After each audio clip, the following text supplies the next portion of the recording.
좋은 아침입니다. 제가 잠깐 인터넷을 통해서 뉴스를 보니까 강원도에는 비가 좀 필요하다 그럽니다.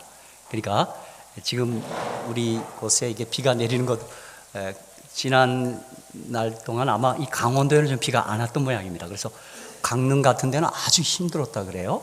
너무 비가 없어서. 근데 이번에 지금 전국적으로 비가 내리는데 뭐 어떤 곳은 좀 너무 지금 많이 와서 좀 걱정도 된다고 하는 제가 뉴스를 봤는데 이번 강원도는 비가 좀 필요하다 그럽니다. 그래서 여러분 이 비 오는 거 강원도 땅에는 비가 그치게 해달라고 하지 마시고 비가 좀 필요하니까 그렇게 기도해 주시기 바랍니다. 그리고 다른 지역에는 큰 수해가 없도록 우리 그렇게 좀 같이 기도해 주시기 바랍니다. 어제 저녁에 이 기도의 삶, 그러니까 이 기도와 간구, 이 삶에 대해서 얘기했는데 여러분 이 성경을 이렇게 쭉 읽어가셔 보면 기도 생활에 있어서 평상시의 기도의 생활이 있고 비상시의 기도 생활이 있어요. 평상시에는 우리가 늘 좀 평이하게 기도하는 것 좋습니다. 허나 좀 비상시에는, 좀 위급한 때에는 좀 하나님을 향하여 좀 기도할 때, 뭐 우리 주변에서 하는 말, 통성 기도를 드려야 할 때도 있습니다. 여러분 예를 들면 어느 곳에 불이 났어요. 그래서 알려야 될 때 불이야 이렇게 합니까? 불이야! 그것처럼 제가 이 아침에 제가 준비한 말씀을 하기 전에 제가 비상시에 기도를 드려서 응답받은 두 경우를 구약과 신약에서 좀 보여주겠습니다. 여러분 다 알고 있는 거지만 제가 한 번 더 리마인드 시키는 겁니다. 제가 왜 지금 이 아침에 이 내용을 먼저 말씀드리냐면 우리 재림 교인들은 참 착해. 그건 정말 좋은 거죠. 근데 이 기도 생활에 있어서 좀 부르짖어 하는 기도, 뭐 통성 기도, 뭐 이름을 그렇게 붙였는데 좀 그런 것들을 어느 때 좀 해야 될 그런 긴급한 때도 있다고 저는 생각합니다. 그래서 우리 이든밸리가 여러분 조금만 나가면 좀 호젓한 곳이 있지 않습니까? 혹시 그곳에 가셔서는 뭐 방에서는 하면 안 되겠죠. 옆에 사람이 취침도 방해하고 또 왜 저러냐 하니까 조금 약간 좀 높은 데나 외진 데 가서 거기서는 한번 소리를 내서 좀 기도하십시오. 제가 기도 생활에 보니까 그렇게 호젓한 곳에 가서 막 통곡하며 기도할 때, 막 소리내어 기도할 때 어느 때 좀 그 기도가 더 좀 뜨거운 기도랄까? 좀 이렇게 효과 있는, 능력 있는 기도가 되기도 하더라고요. 기도 생활에 제가 경험을 들어서 말씀드리는 거예요. 여기 우리 가령 앞에 아주 잘 앉아 계신 우리 두 아버님, 한번 어디 가서 말이죠. 사람 안 보는 데 가서 하세요. 또 죄 아버지요. 한번 그렇게 한번 하십시오. 그렇게 하고 나면 기도의 응답도 있지만 우선 내 자신이 좀 가슴이 시원해집니다. 자, 다 같이 여러분 사사기 16장 한번 봐보세요. 제가 사사기 16장과 여러분과 함께 이제 마태복음 20장 이 두 군데를 볼 거예요. 사사기 16장과 마태복음 20장에 있는 부분을 볼 거예요. 자, 사사기 16장 28절부터 보려고 그래요. 사사기 14, 15, 16장은 이스라엘의 사사였던 삼손의 이야기가 기록되어 있습니다. 그런데 여러분이 혹 들으셨고 읽어서 아시겠지만 삼손이 하나님의 종으로서 사사로서 그 소임을 다하지 못하고 있습니다. 그가 넉넉히 그에게 맡겨진 사명, 그 소명을 잘 감당할 수 있었음에도 불구하고 또 여기 누가 또 등장해요? 여자, 여자, 여자, 여자, 여자, 여자. 어쨌든 그래서 결국 그 여자로 말미암아 어떤 일이 벌어집니까? 그의 두 눈이 뽑힙니다. 그렇죠? 그래서 오늘날 얘기하면 그가 시각장애자가 된 거 만 겁니다. 저는 한국에 있을 때 우리 장애인들의 시설인 삼육재활원에 원목으로 혹은 교목으로 몇 년간 봉사한 때가 있습니다. 제가 어느 날 우리 중증 장애인들이 몇 있었는데 방문을 하니까 그때 그 김봉덕이라는 중증 장애인이 그 친구는 그냥 누워 있습니다. 평생을. 이게 손발이 다 움직이지 않아요. 그러니까 아마 그를 낳은 부모가 그 아이를 어떻게 감당할 수 없으니까 삼육개월은 그 문에다가 그냥 놓고 없어진 겁니다. 그래서 삼육재활원에 들어와서 거기서 생활을 하고 있는데 판자처럼 누워 있습니다. 이게 뭐 보지도 못하니까 성경을 다 잘라서 이렇게 막대기로 해서 이렇게 넘겨서 이렇게 읽고 그런 친구였습니다. 한 번은 제가 들어갔더니 질문을 하더라고요. 목사님, 나는 왜 이렇게 태어났습니까? 부모에도 버림받고. 내가 그 질문을 갑자기 받으니까요. 그냥 앞이 컴컴. 근데 제가 하나님께서 제게 잠깐 지혜를 주시더라고요. 제가 그때 중증 장애인하고 참 친했습니다. 나는 삼육재활원에 그 봉사하던 때가 지금도 그립고, 이번 8월 30일 안식일에는 삼육재활원에서 그 친구들 만나기로 약속을 했습니다. 제가 지난번 합회 장막 부흥회 때도 어떻게 소식을 듣고 연락을 해갖고 몇 명이 그 삼육대학에 왔더라고요. 난 그 친구들 보면 눈물이 활칵 나고, 그리고 그때 제가 그 학생들이었죠. 저는 그 성경 가르치는 교목이었는데, 그때 몇 명이 지금까지 신앙을 잘해요. 너무 잘해. 그들이 예수님 너무 사랑해. 그리고 최영자라는 우리 자매님은 저랑 나이가 같습니다. 저보다 생년월일 빠르다고 나만 보면 자기가 누나라고 그러는데 그 자매님도 손발이 다 오그라들어 있습니다. 근데 그때만 해도 우리 영자가, 내가 지금도 고마운 게, 그가 그 용돈을 타면 그 돈을 저축해서 성경 찬미가 합본을 딱 구입해서 옆에 사람을 전도해요. 그리고 1년에 몇 명씩 전도를 하더라고. 그나 지난해도 답심리교회 주말 부흥회 하는데 어떻게 연락을 듣고 답심리교회까지 왔어요. 내가 보자마자 울음이 왈칵 섰는데 그냥 어떻게 주체를 못했어요. 이제 그날 봉덕이가 갑자기 질문하길래 내가, 봉덕아, 삼손 알잖아. 삼손이 멋있었지. 힘도 좋았고 정말 멋진 사람이었어. 그런데 안타깝게도 그가 그렇게 건강하고 잘생기고 멋있었을 때 그만 하나님의 일을 그르치고 말았어. 그런데 그가 시각장애자가 되었잖아. 우리 봉도에 같이 장애인이 되었잖아. 그런데 삼손이 시각장애인이 되었을 때, 그때 하나님께 부르짖어 기도하면서 그에게 부여한 사명을 감당했잖아. 거봐, 우리 사람들은 어느 때에 너무 잘나고 잘 나갈 때는 하나님 잊어버리고 지 멋대로 살 위험이 있는가 봐. 사람은 누구나 다. 그런데 어떤 장애가 있고 내가 삶에 고통이 있으면 그때 하나님을 바라보고 하나님을 찾게 되지 않겠어?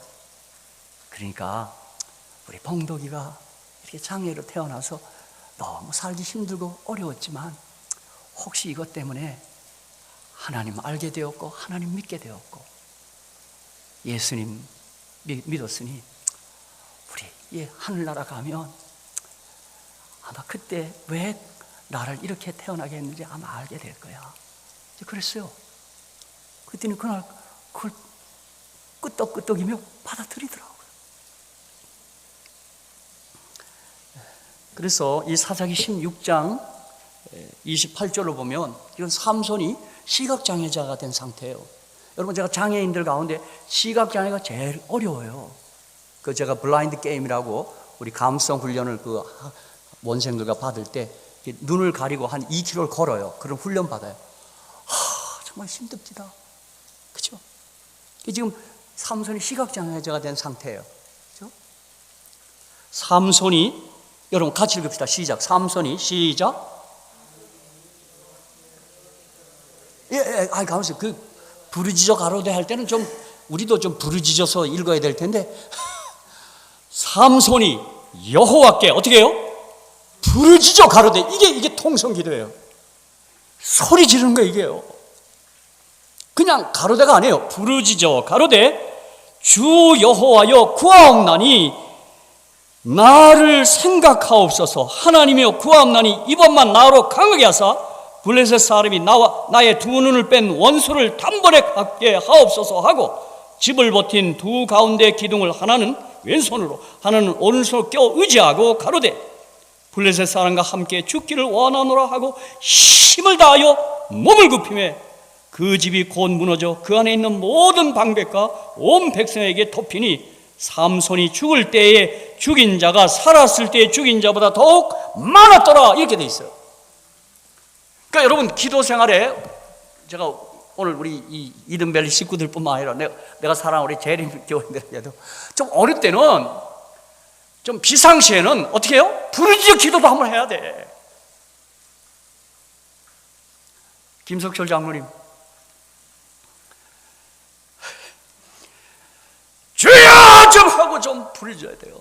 그럴 때 필요해요.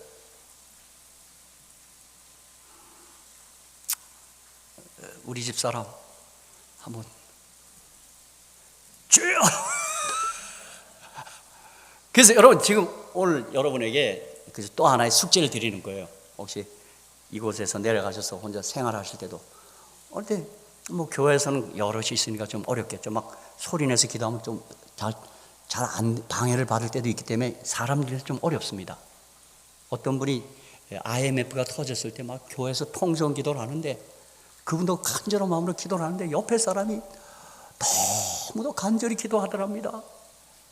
예수님, 하나님, 나 28,000원이 필요합니다. 28,000원을 주시옵소서. 옆에서 기도하는데 도대체 내가 기도를 못하겠어. 28,000원, 28,000원. 그래서 이 장로님이 여보시오, 내가 줄 테니 좀 조용히 하셔. 그랬더니 그 사람이 응답이 됐다고 더 크게 소리하더라고요. 그러니까 여럿이 함께 기도할 때는 뭐 통성 기도가 뭐 바람직한 건 아닙니다. 그러나 저는 그런 면에서 저도 한국에 있을 때 재림연수원에 근무했는데, 우리 재림연수원의 당시 원장님이 우리 홍강희 목사님 그 기도 생활을 많이 강조하는 분입니다. 그래서 그 기도방에서 그 소리 내서 그렇게 하라고 그렇게 했어요. 저는 그때 연수원에 있을 때 저는 어디 가서 개인 기도할 거, 기도방도 좋지만 그거 좀 답답해요. 그래서 좀 산에 올라가서 거기 무덤이 있었어요. 근데 어떤 분이 그 무덤을 이장하는데 그냥 그거만 딱 봉도만 파갖고 가고 무덤을 이렇게 파놨어, 무덤을. 난 거기서 기도했습니다. 연수원 있을 때. 거기서 기도하니까 좋습니다. 무덤 속에. 나 죽었노라 하고 기도하니까 얼마나 좋은지요. 그죠? 자, 여러분, 마태복음 20장 한번 보세요. 여기서도 한번 부르짖어 기도하는 거 보세요. 마태복음 20장 29절로 34절입니다. 이건 이든밸리 식구들에게 제가 추천하는 본문 말씀입니다.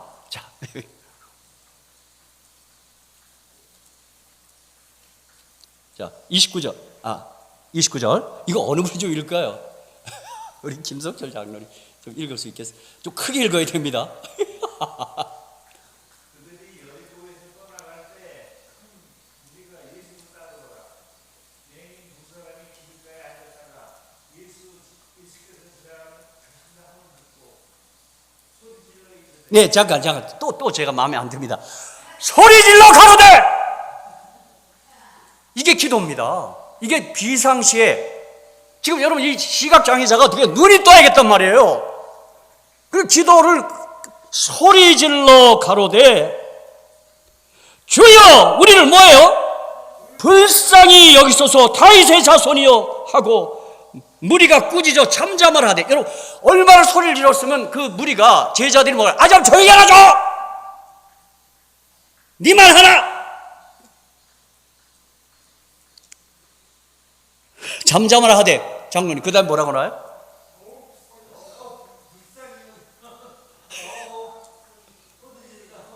장로님 아침을 좀 현창히 드셨나 봐. 더욱 소리 질러 가로되 주여 우리를 불쌍히 여기소서 다윗의 자손이여 하는지라. 예수께서 머물러 서서 저희를 불러 가라사대 너희에게 무엇을 하여 주기를 원하느냐? 가로되 주여 우리가 눈뜨기를 원하나이다. 예수께서 민망히 여기사 저희 눈을 만지시니 곧 보게 되어 저희가 예수를 쫓으니라. 아멘. 그래 여기 우리 이든밸리 식구분들께서 어느 때 뭐 여럿인데 말고라도 어디 가서 다윗의 자손 주 예수여 나를 불쌍히 여기시고 내 신장이 고쳐주옵소서. 다윗의 자손 예수여 내 이 병을 고쳐 주시옵소서. 그럼 우리 주님이 이 간절함을 들으시고 어떻게 해요? 내가 무엇하여 주기를 원하느냐? 내 눈뜨기 원합니다. 눈 뜰지어다 그렇게 말합니다. 아까 삼손이 기도했을 때 여러분 그때 소리 질러 불러 가라사대 이번만 나로 가게 하사 죽기 살기로 기도하는 겁니다. 그랬더니 여러분 그에게 성령이 임해서 힘이 넘쳐서 그 기둥 두 개를 쓰러뜨린 겁니다. 여러분 저는 이 면이 우리 재림 성도들이 좀 개발이 될 면이라고 나는 생각하고 있습니다. 뭐 여기 또 이렇게 하면 또 저 양반이 어디서 다른 동네에서 왔나 하지만 그럼 한번 살짝 주여 주여 한번 두 번 부릅시다. 시작. 봐, 이 지금 안 돼. 우리는 어색해서. 예, 잘. 어느 옆에 동네는 옆에 개신교 뭐 순복음 이런 동네는 또 이걸 너무 세게 해갖고 부작용이 있어요. 이 개척교회가 막 이런 건물에 막 주여 막 기도를 하니까 옆에 사람 듣기에 그게 불이야로 들려. 불이야. 그래서 그 교회 있는 곳에 건물들이 안 팔려. 그 교회 때문에. 그건 잘못된 거죠. 그렇게 하면 안 되죠.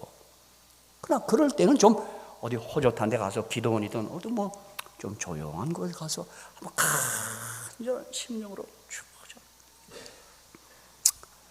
그래서 여러분이 어느 때 좀 사시다 보면 좀 답답한 일이 있을 때 한번 기도를 좀 특별히 기도드리기 위하여 장소와 시간을 정해놓고 한번 간절히 부르짖는 겁니다. 그래서 제가 보니까 제가 기도 생활 해보니까 뭐 절대 제가 여러분에게 뭐 새벽 기도를 꼭 하십시오 그런 뭐 부담을 주려는 게 아니라 제 경험상 하루 첫 시간이 가장 좋은 시간입니다. 가장 맑은 정신으로 말씀을 먼저 듣고 그 다음에 기도하는 겁니다. 그리고 말씀에 기초해서 약속에 기초해서 기도하는 거예요. 그렇죠? 오늘 제가 우리 이든밸리 식구 때문에 어제 기도 시간 맞춰야 되는데 오늘 아침에 드린 이유는 한번 제가 아까 말씀 묵상하자는 거 우리 결심하고 도장 찍었잖아요. 그죠? 그래서 기도도 한번 좀 지금 내가 몸에 이상이 왔으니까 비상이 온 거 아니에요? 그렇게 한번 통성 기도로 한번 내가 개인적으로 하겠습니다. 혹시 다짐들 해 주시겠습니까?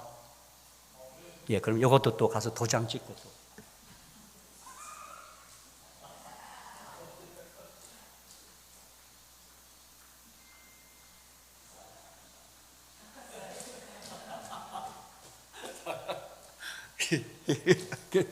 그래서 우리는 모든 크리스찬 삶을 성경을 따라 하잔 말이에요. 성경이 있는 대로.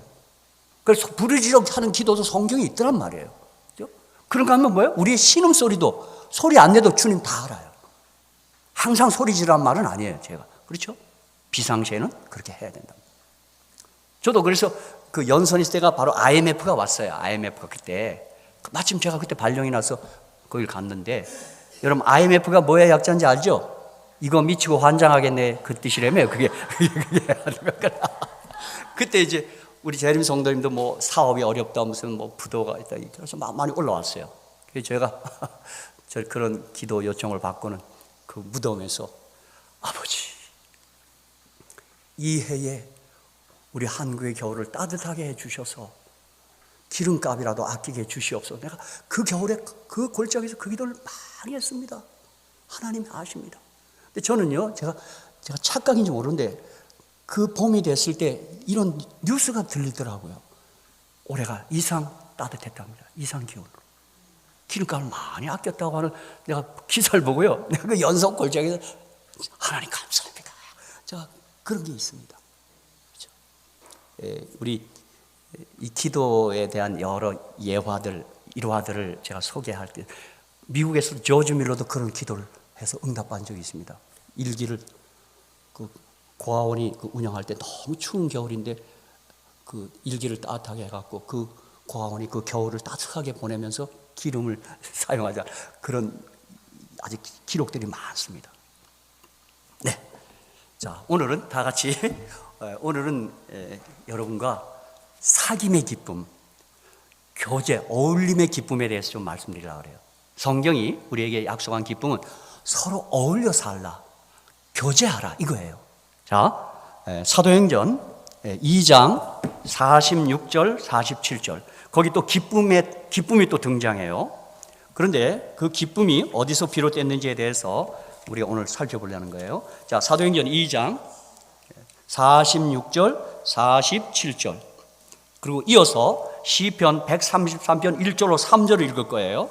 자, 그 다음에 끝으로 창세기 2장 18절을 읽을 거예요. 자, 그래서 여러분이 오늘 주님이 이 사실을 통하여 우리에게 기쁨을 약속했으니 우리도 이 말씀을 따라 어떻게 돼요? 그렇게 하며 어울려 살고 교제하고 서로를 어울려 살며 거기서 약속한 기쁨을 우리가 맛보며 누릴 수 있어야 된다, 이 말이에요. 자, 우리 앞에 계신 우리 두 선생님 너무 고맙습니다. 꼭 이 시간 성경을 열어서 찾아서 확인하시고 너무 감사합니다. 너무 감사합니다. 자, 사도행전 2장 46절, 47절. 이항난 집사님, 나는 이항남 줄 알았는데 이항난 집사님 한번, 사도행전 2장 46절, 47절. 자,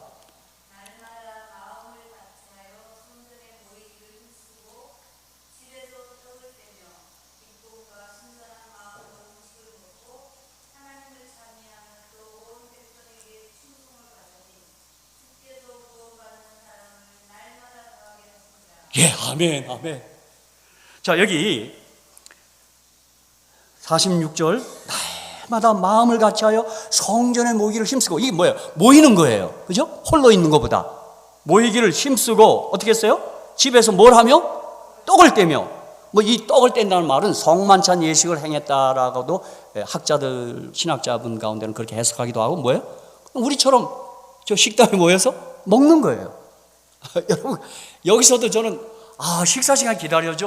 너무 맛있어. 그죠? 권기영 원장님 참 복 받았습니다. 사모님께서 저래 음식을 잘 하시네요.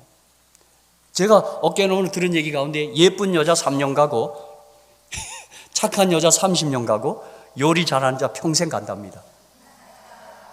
그러니까 이제 우리 사모님은 예쁘고 착하고 요리까지 잘하니까 이건 어떻게 된 거예요? 그래서 영생 가나 봐. 그러니까 우리가 먹을 때 여기 뭐예요? 집에서 떡을 떼며 그다음 무슨 단어가 등장해요? 우리가 찾고자 하는 무슨 단어?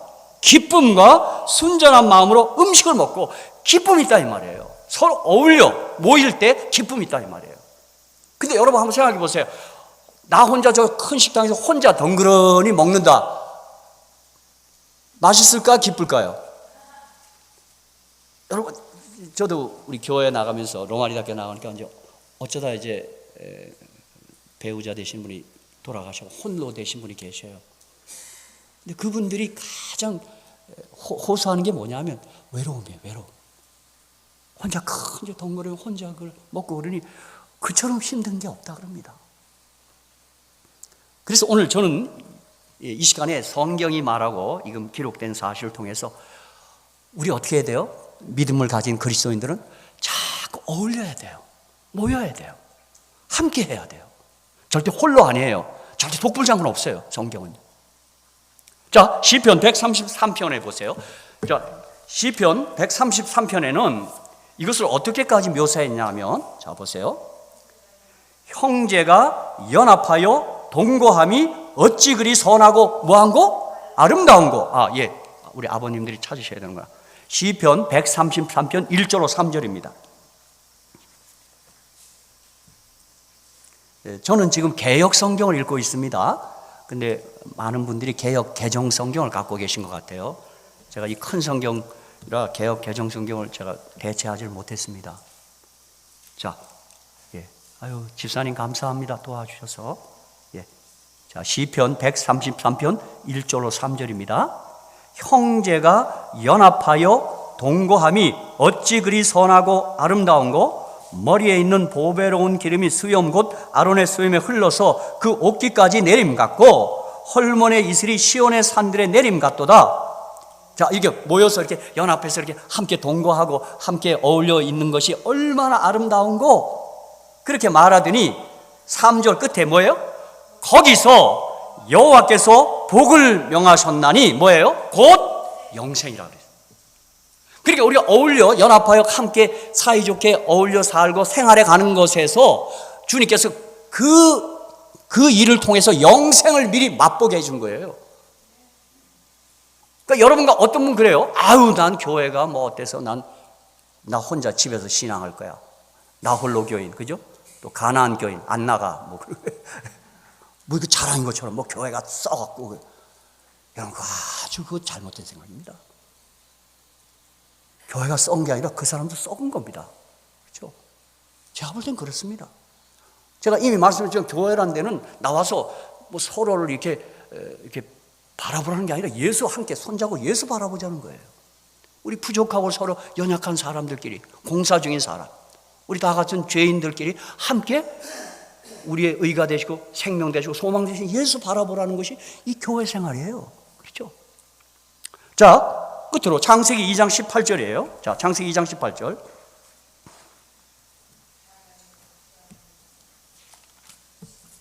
창세기 2장 18절입니다.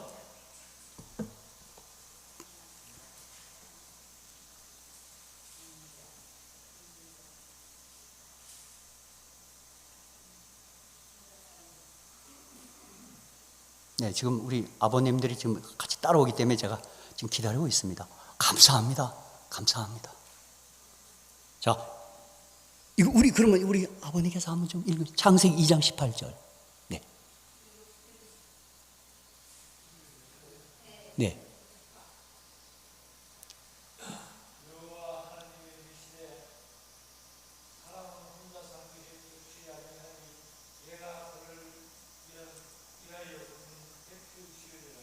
아멘. 여기 뭐라고 했어요? 하나님이 이르시되 가라사대 사람이 홀로 사는 것, 독처하는 것이 뭐예요? 좋지 못하다. 이건 뭐예요? 하나님이 보시기에 최초로 좋지 않은 것이 고독과 외로움이었어요. 그래서 그 외로움을 떨쳐낼 배필을 지금 하나님 마련해 주시는 거예요. 그래서 성경은 홀로가 아니라 뭐예요? 서로예요. 서로. 그러니까 여러분, 그래서 이 교회가 불러낸 무리들이에요. 모임, 교회 모임을 짰었단 말이에요. 그러니까 여러분이 특별히 이번에 이 아프신 분들, 여러분이 이럴수록 더 어울리셔야 돼요. 거기서 교제와 서로에게 대화, 소통을 통해서 거기서 약속된 기쁨을 여러분이 마음껏 누리고 취하셔야 된다 이 말이에요. 여러분, 그래서 그런가 인간이란 말도 보세요. 이 사람 인자도 어때요? 이렇게 받치고 있죠. 한 사람 없으면 어떻게 돼? 그래서 사람을 연구하는 이 심리학자들, 또 인간학을 연구하는 학자들을 의하면 사람은 모두가 관계성 속에 던져진 존재로 태어난답니다. 혼자 산 사람도 없고 앞으로 혼자 살 사람도 없다는 것입니다. 어떠한 집단 속의 한 일원이 되어서 함께 살아가는 것이 그게 사람이라는 것입니다. 혼자 살 때는 잘 몰랐지만, 그런데 혼자 있으면 뭐 그런 일이 없는데 함께 어울려 살다 보니 부딪혀요, 안 부딪혀요? 부딪혀. 이게 이제 어떤 사람 홀로 사는 이유가 자꾸 같이 어울리면 자꾸 부딪히고 막 서로 충돌하는 일이 있기 때문에 그럼 이제 홀로 살겠다고 하는 사람도 생겨난 거예요. 그럴지라도 여러분 어울려 사셔야 돼요.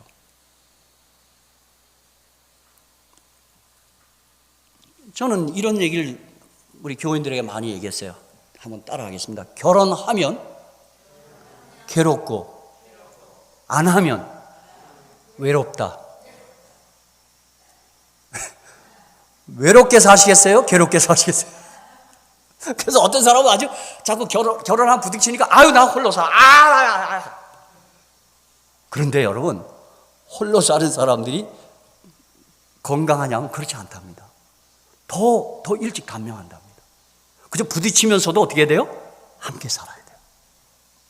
그래서 이것을 한 철학자는 우리 이게 남녀가 함께 어울려 사는 것이 고슴도치의 딜레마라 그래요. 어느 날 남자 고슴도치가 봤어요. 내가 짝이 어디 있나 이렇게 봤더니 마음에 드는 고슴도치가 있어. 암컷. 그래서 가서 어떻게 해요? 더 마음에 들어서 그냥 확 껴안았어.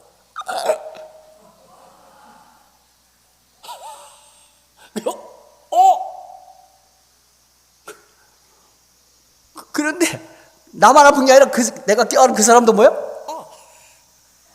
서로가 가시를 갖고 있단 말이에요. 여러분 이게 신학적으로 우리 모두 죄성, 그 악한 본성의 가시가 우리가 다 있어요. 다. 저 사람만 있는 게 아니에요. 그래서 이 고슴도치가 껴안으려니 안 껴안으니 외로운데 껴안으려니 찔러. 그래서 어떻게 해요? 적당한 거리를 두고 껴안았다 뭐 그런 말이에요. 그래서 지금 이 시간에는 우리가 어울려 살 때 이런 기쁨이 있고 행복이 있고 건강도 하는데 우리가 어울려 살다가 보면 섞여 살다 보니까 자꾸 부딪히는 일이 있고 나를 너무 힘들게 하는 일이 있단 말이에요. 그래서 어느 때는 서로 관계를 맺고 이렇게 불편하게 살면 그게 또 병이 됩니다. 여러분 그래서 부부 사이에도 금슬이 좋은 사람들이 건강하답니다. 허구한 날 그럼 병나. 그렇죠? 자, 야고보서 5장. 제가 그 말을 성경에 그걸 얘기해 놨어요. 자, 야고보 5장 16절이에요. 야고보서 5장 16절. 그래서 이 참 성경이 놀라운 책입니다. 이 모든 사실이요.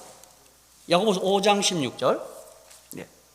이건 옆에 계신 우리 아버님이 죄송합니다. 우리 좀 시간이 가더라도 아버님들이 좀 성경도 갖고 오시고 성경도 읽으시고 감사합니다. 약속한 대로 말씀 묵상을 하고 계시니 너무너무 감사합니다. 자, 야고보서 5장 16절에 무슨 말씀이 있습니까? 이러므로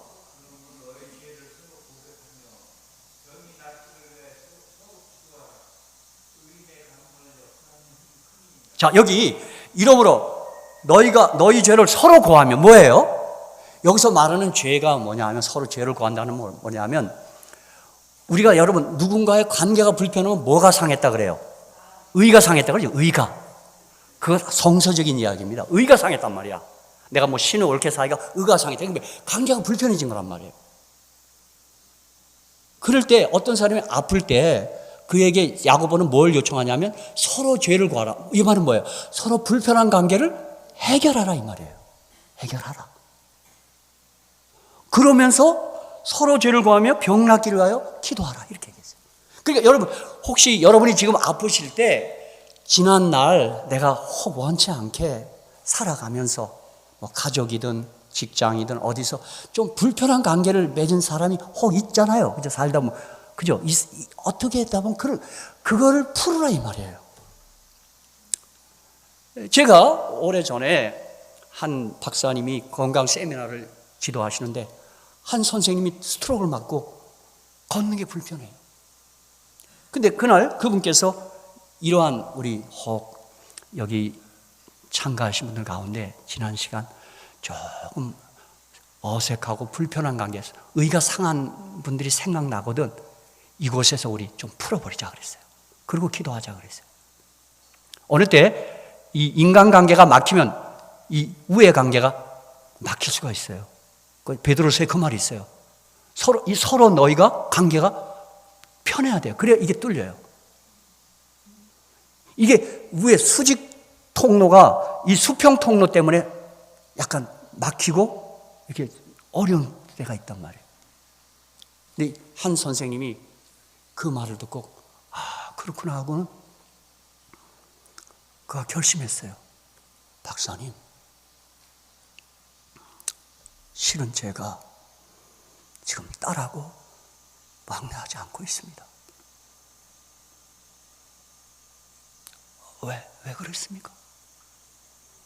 내 딸이 내가 그렇게 좋은 신랑, 좋은 사이를 보기를 원했는데 내 마음에 안 드는 껄렁껄렁한 사람을 와서 아빠 이 사람과 결혼해요.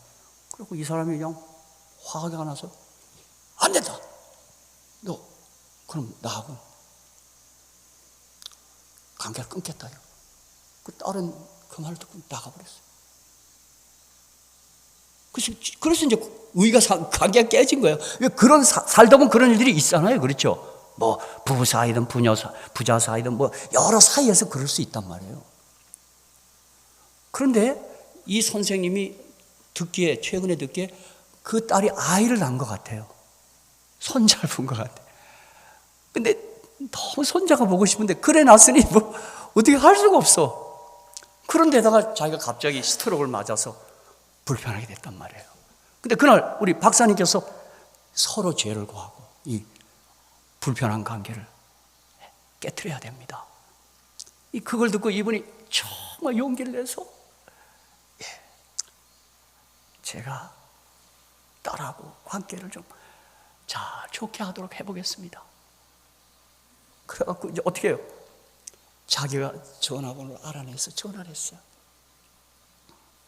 그러니까 딸도 얼마나 놀랐겠어요. 갑자기 뭐 나가라고 그러고 있다. 그런 상편에서 아빠가 전화가 왔으니 근데 아빠 목소리도 좀 이렇게 건강한 목소리가 아니야. 근데 딸이 전화를 받아서 어떻게 했을까요? 아빠.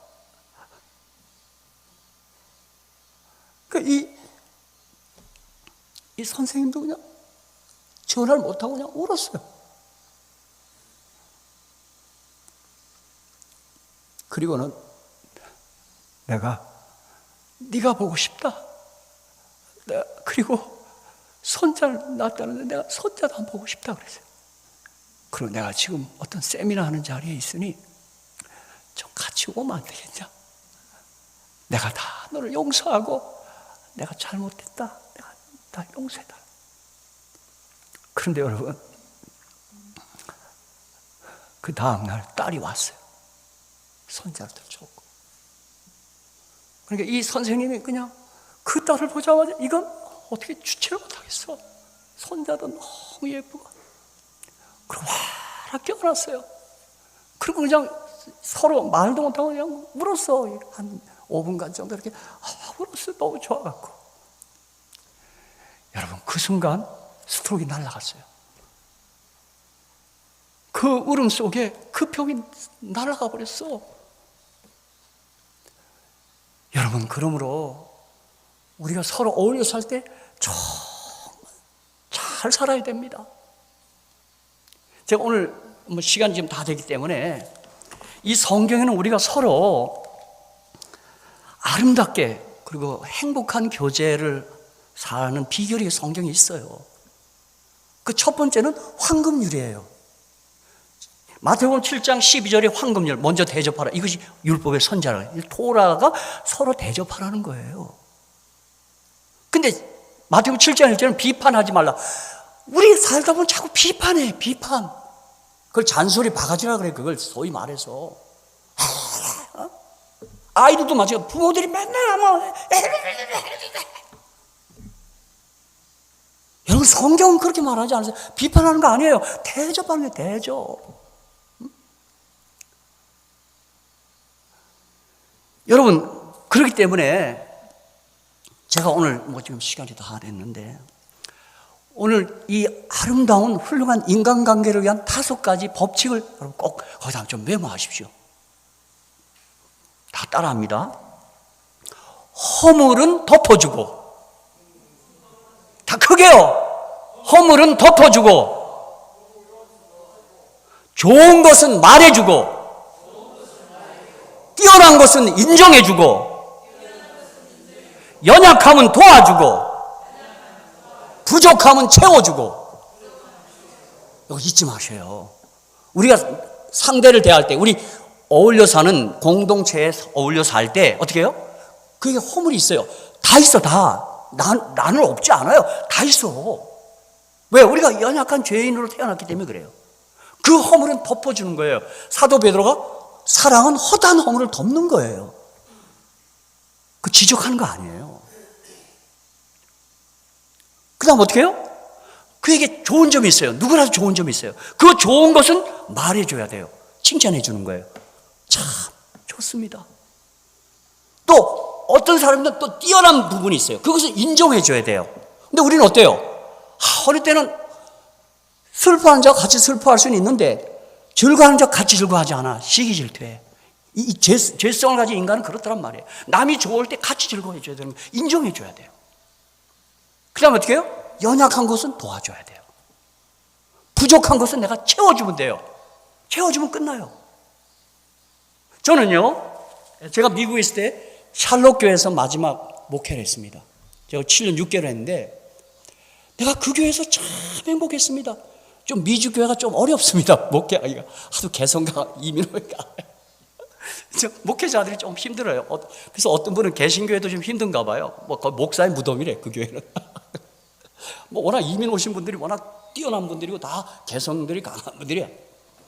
그래서 어떤 분이 그런 예를 다 듣더라. 개신교회 내가 어디 갔더니 태국에서 코끼리 발을 들 수 있게 하는 사람에게 상당한 상금을 주겠다고 딱 상금을 내걸었어요. 근데 아무도 코끼리 이 발을 들 수가 없어, 이걸. 근데 한 노신사가 나가더랍니다. 근데 코끼리 귀에다 대고 뭐라 그러더랍니다. 뭐라 그랬더니요, 코끼리가 얼른 두 발을 들더랍니다.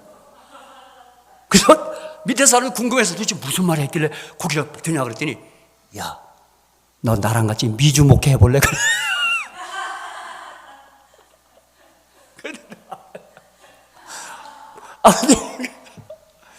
근데 제가 담임했던 교회마다 참 제가 사랑을 많이 받았습니다만, 샬롯 교회, 마지막 은퇴교회인데, 얼마나 행복했는지 몰라요. 근데 어느 날, 거기 우리 수석 장로님, 우리 박영교 목사님도 계시고, 이제 연재용 장로인데, 거기 이제 연재용 장로님이라는 분이 계셨어요.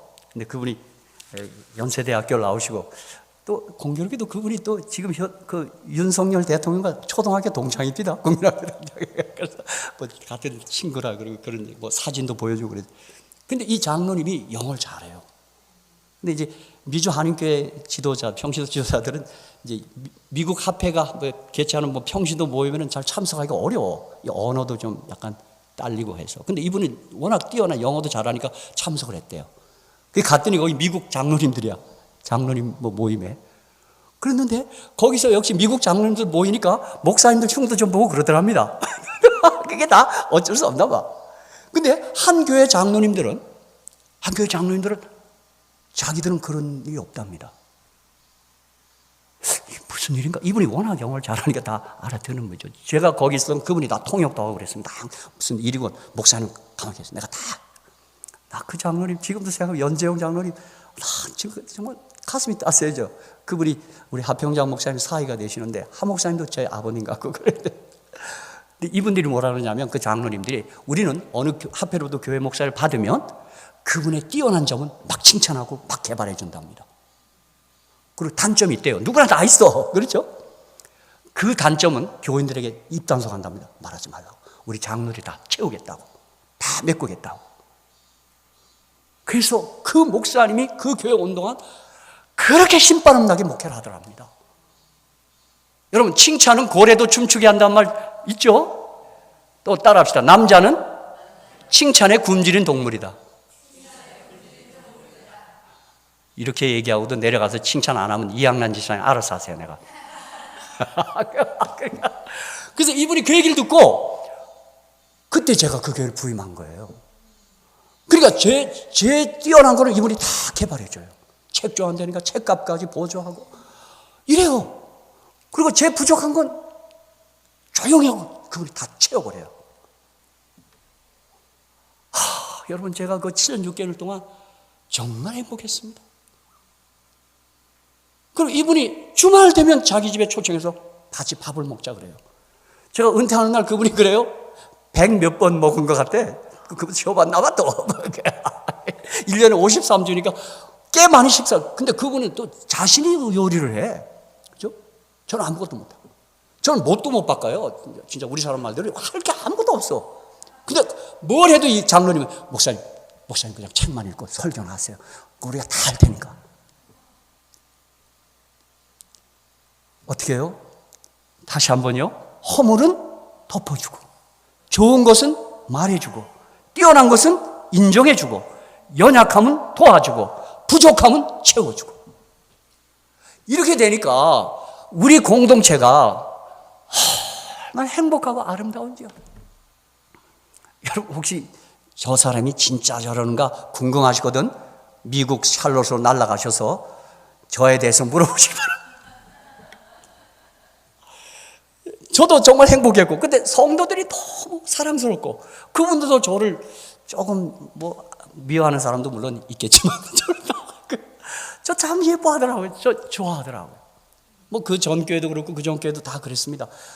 그래서 제가 나성 중학교에도 지금 은퇴하고 그 교회를 떠났는데도 무슨 설교도 시키고 부흥의 강사도 시키고 무슨 상을 당하면 목사님 와서 예배 인도해 주세요. 그러고 있어요.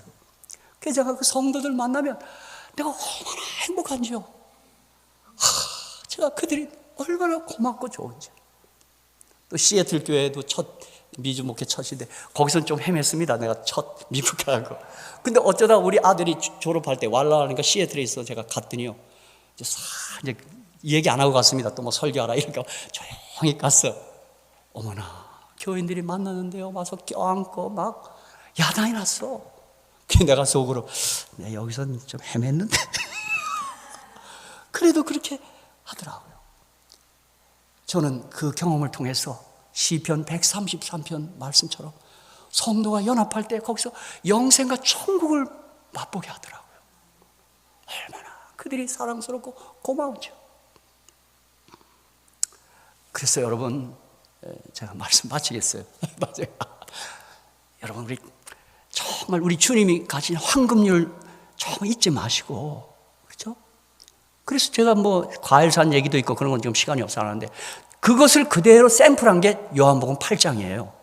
가늠하다 잡힌 그런 아주 못된 여자야. 근데 당시 바리새인은 어떻게 해요? 율법 잘 지키는 바리새인은 어떻게 해요?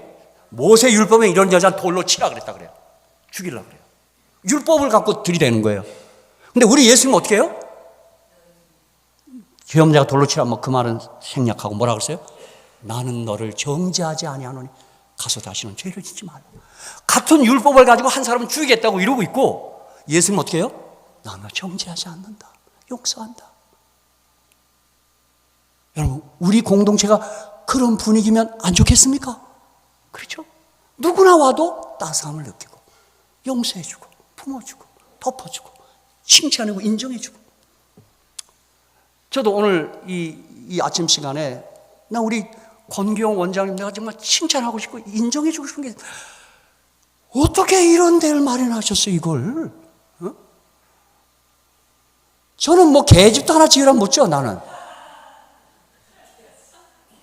이렇게 아름답게 이거를 마련하고 저 같으면 안 합니다. 원장님 뭐 가진 돈 갖고 여기 투자한 돈 갖고 편하게 먹고 자고 쉬지 뭐하러 이거해.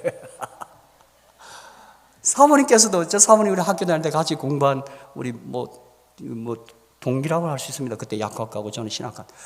여기 와서 이렇게 참 이 아프신 분들을 위해서 봉사하고 또 뭐 꼭 아프신 분뿐만이 아니잖아요. 피곤한 분 도시인들 와서 좀 쉬었다 가라고도 초청하고 그렇게 하잖아요. 여러분 우리 아침에 우리 원장님과 사모님께서 우리 박수 한번 좀.